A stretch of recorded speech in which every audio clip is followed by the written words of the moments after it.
அல்ஹம்துலில்லாஹி ரப்பில் ஆலமீன் வல்ஆகிபத்து லில்முத்தகீன் வஸ்ஸலாத்து வஸ்ஸலாமு அலா சய்யிதினா மௌலானா முஹம்மது ஸல்லல்லாஹு அலைஹி வஸல்லம் வ அலா ஆலிஹி வ அஸ்ஹாபிஹி அஹ்ல பைத்திஹி வ அவுலியாஇ உம்மத்தி அஜ்மஈன். எல்லா புகழும் புகழ்ச்சியும் நம் அனைவரையும் படைத்து நமக்கான ரிஸ்குகளை வழங்கக்கூடிய எல்லாம் வல்ல இறைவனின் மீது எல்லா புகழும் வற்றாத இறைவனின் கருணை நம் அனைவரின் மீதும் நின்று நிலவட்டுமாக. இங்கு வருகை தந்துள்ள அத்தனை முக்கியஸ்தர்களுக்கும் ஆண்டோர்களுக்கும் சான்றோர்களுக்கும் இறைவனின் சாந்தியும் சமாதானமும் என்றென்றும் குறைவின்றி நிறைவாக உண்டாட்டுமாக. அஸ்ஸலாமு அலைக்கும் வரஹ்மத்துல்லாஹி வபரகாத்துஹு. எண்ணியத்திற்குரியவர்களே, வக்ஃபு திருத்த மசோதா, இது திருத்த மசோதாவா அல்லது ஒட்டுமொத்தமாய் சுருட்டும் திருட்டு மசோதாவா என்பதை இந்த சமூகம் அடையாளம் கண்டுவிட்டது. இது இஸ்லாமியர்களுடைய வளர்ச்சியை குறைக்கும் நோக்கத்தோடு இஸ்லாமியர்களை இந்த நாட்டுக்குள் அகதிகளாக ஆக்க வேண்டும் என்கின்ற பாசிச சித்தாந்தத்தின் ஒரு பெரும் அவருடைய கனவை இன்று நிறைவேற்றி இருக்கின்றார்கள். அல்லாஹு தாலா அதை தவிடுபொடியாக்குவானாக. ஆமீன் சொல்லுங்க இன்ஷா அல்லாஹ். இதில் என்ன பாதிப்பு அப்படின்னு நம்ம அதிகமான பேத்துக்கு தெரியறது கிடையாது. ஏன் இதை எதிர்க்கிறோம், எதற்காக இதை எதிர்க்கிறோம், ஏன் எதிர்கட்சியில் இருக்கக்கூடிய அத்தனை நபர்களும் இதை எதிர்த்து குரல் கொடுத்து கொண்டிருக்கிறாங்க அப்படின்னா, இது முழுக்க முழுக்க முழுக்க முழுக்க ஒரு இந்தியாவில் வரக்கூடிய இந்தியர்கள் என்று சொல்லக்கூடிய சிறுபான்மை இனத்தை ஒட்டுமொத்தமாய் இந்த இந்தியாவிலிருந்து துடைத்து எறிய வேண்டும் என்று அவர்களுக்கு என்ற ஒரு அடையாளமும் அவர்களுக்கு என்ற ஒரு உரிமையும் அவர்களுக்கு என்ற ஒரு இடமும் நிலமும் எதுவும் இல்லாமல் அவர்கள் ஒட்டுமொத்தமாய் அகதிகளாக ஆக்க வேண்டும் என்பதுதான் ஒன்றிய பாசிச பாஜகவின் திட்டம். அதை செயல்படுத்தி இருக்கிறார்கள்.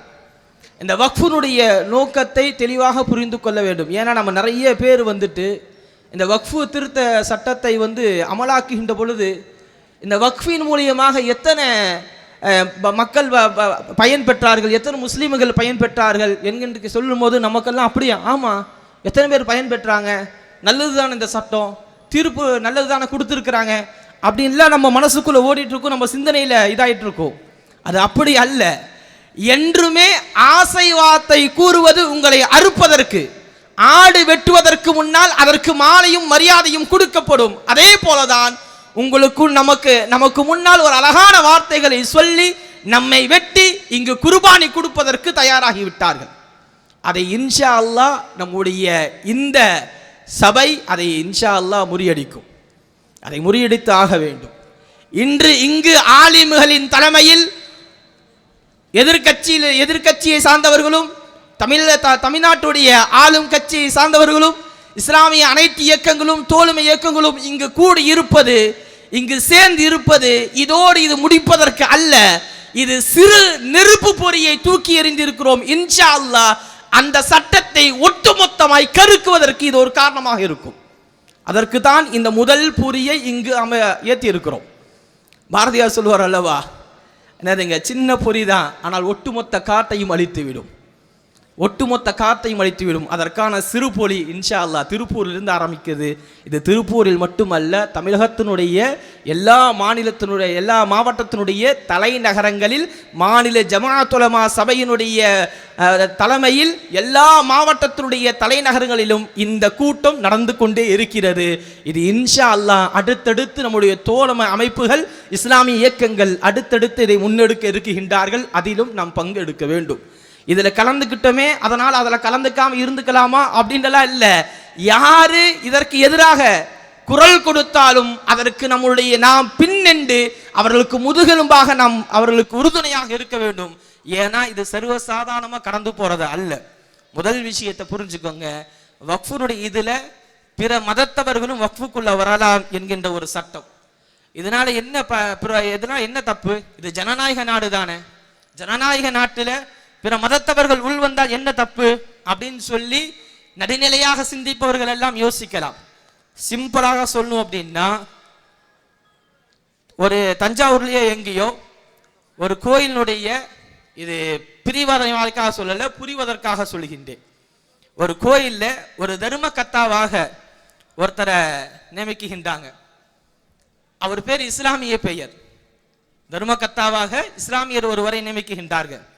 உடனே சங் பரிவார் அமைப்பை சார்ந்த அத்தனை நபர்களும் சொல்லுகின்றாங்க, ஒரு இஸ்லாமியர் எப்படி கோயிலுடைய தர்ம கத்தாவாக அறிவிக்கலாம், அதை எதிர்த்து நாங்கள் குரல் கொடுப்போம், ஆர்ப்பாட்டம் நடத்துவோம் என்று சங் பரிவார் அமைப்புகள் ஒட்டுமொத்தமாய் குரல் கொடுக்கிறார்கள்.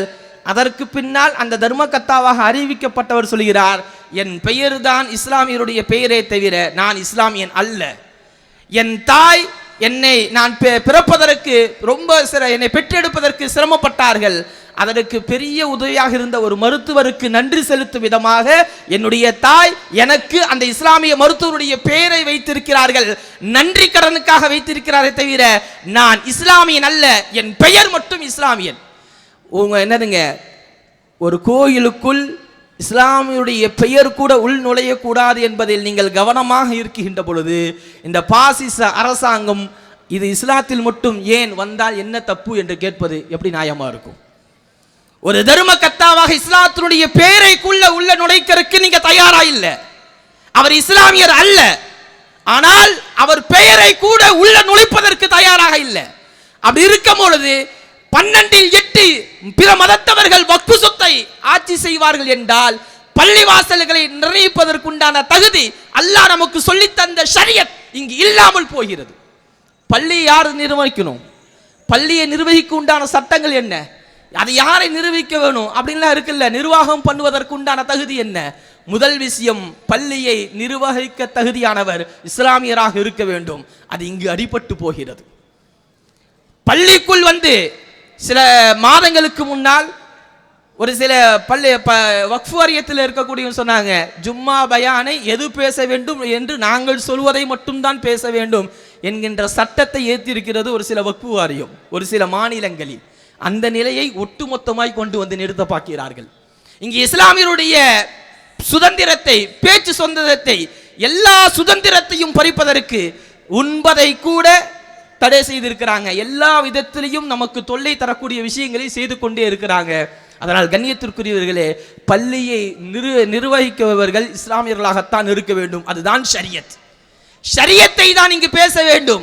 ஷரியத்தை தாண்டி, ஷரியத்தை நம்முடைய உயிர் மூச்சு, ஷரியத்திற்கு எதிராக எது நடந்தாலும் சரி, இன்ஷா அல்லாஹ் எங்கள் ஆடையை கஃபன் ஆடையாக நாங்கள் ஏற்று களத்திற்கு வர தயார், எதையும் சந்திக்க தயார் இன்ஷா அல்லாஹ். ஷரியத்தை ஒருபோதும் விட முடியாது. ஷரியத் அசல். எங்கள் ஷரியத்திற்காக இங்கு பேசிக் கொண்டிருக்கிறோம். ஷரியத் என்பது யாரோ ஒரு மனிதனால் எழுதி கொடுக்கப்பட்ட சட்டம் அல்ல. ஷரியத் இறைவனால் இந்த சமூகத்திற்கு அழகாக ஒரு மனிதனாக வாழ வேண்டும் என்பதற்காக கொடுக்கப்பட்டது ஷரியத். அதை உடைப்பதை ஒருபோதும் ஏற்றுக்கொள்ள முடியாது. அதற்கெதிராக நாங்கள் நிச்சயம் களம் காணுவோம். முதல் விஷயம், பள்ளிவாசலை இன்னொரு மதத்தினவர் இது செய்ய நிர்வகிக்க கூடாது, அதில் ஒன்று. இரண்டாவது விஷயம், இன்று 12 வருடம் ஒருவர் ஒரு இடத்துல வக்ஃபுனுடைய நிலத்தில் இருந்தார் என்று சொன்னால் அந்த நிலம் அவருக்கு சொந்தம் என்று சொன்னால் இங்கு எதை கொண்டு வந்து திணிக்கிறாங்க? எதை கொண்டு வந்து திணிக்கிறாங்க? ஒட்டு மொத்தமாய் இஸ்லாமியரிடமிருந்து அந்த இடங்களை சுருட்டுவதற்குண்டான வேலைகளை செய்து கொண்டிருக்கிறார்கள் பாசிசவாதிகள். இஸ்லாமியர்களுக்கு எதுவுமே இருக்கக்கூடாது. இன்னைக்கு நம்ம வக்ஃபு சொத்துன்னு எடுத்துட்டோம் அப்படின்னா நமக்கு தெரிஞ்சதெல்லாம் ஏதோ குறிப்பிட்டது தான். ஆனால் இந்தியாவின் அடையாளமாக சொல்லக்கூடிய இந்தியாவினுடைய நிறைய முக்கியமான இடங்கள் எல்லாம் வக்ஃபுக்கு கீழாகத்தான் இருக்கிறது. இந்தியாவினுடைய கார்ப்பரேட்டினுடைய முதலாளிகளுடைய இல்லம் கூட வக்ஃபுக்குள் அடங்கி இருக்கிறது. அதெல்லாம் அவர்களை பாதுகாப்பதற்கு இங்கு சொந்த நாட்டு மக்கள் இஸ்லாமியர்கள் சிறுபான்மையரை இங்கு தூக்கிலுவதற்கு தயாராகிவிட்டது பாசிச ஒன்றிய அரசு. நம்மிடமிருந்து நம்முடைய அடையாளங்களை பிடுங்க வேண்டும் என்பது முக்கிய நோக்கம். வெறும் வக்ஃபு தானே, அது வக்ஃபு போர்டுக்கு சம்பந்தப்பட்டது, நம்ம ஏன் குரல் கொடுக்கணும் அல்ல. பள்ளிகளை மீட்டெடுப்பது கட்டாயம். இன்னைக்கு நிறைய பள்ளிகள், திருப்பூரில் கூட சமீபத்தில் பாரம்பரியமான ஒரு தர்காவை முடித்து கட்டுவதற்கு பாசிசவாதிகள் திட்டமிட்டார்கள். ரமலான் மாதம் ஓய்வாக இருக்கக்கூடிய நேரம், முஸ்லீம்கள் எல்லாம் நோன்பு வைத்துக்கொண்டு அந்த இருக்கக்கூடிய நேரத்தில் அறிவிக்கின்றார்கள், அந்த பள்ளியை அங்கிருந்து அப்புறப்படுத்த வேண்டும், இடிக்க வேண்டும் என்று இதே திருப்பூர் மாநகரத்தில் அறிவிக்கிறார்கள். அதற்கு பின்னால் இஸ்லாமிய இயக்கங்களோடு ஒன்று சேர்ந்து அல்லாஹ்வுடைய உதவியோடு அந்த முயற்சியை அடியோடு வெட்டி எடுத்தோம். இன்ஷா அல்லாஹ் அந்த வெட்டி எடுத்ததை போல் இந்த ஷரியத்தையும் வெட்டி எடுப்போம்.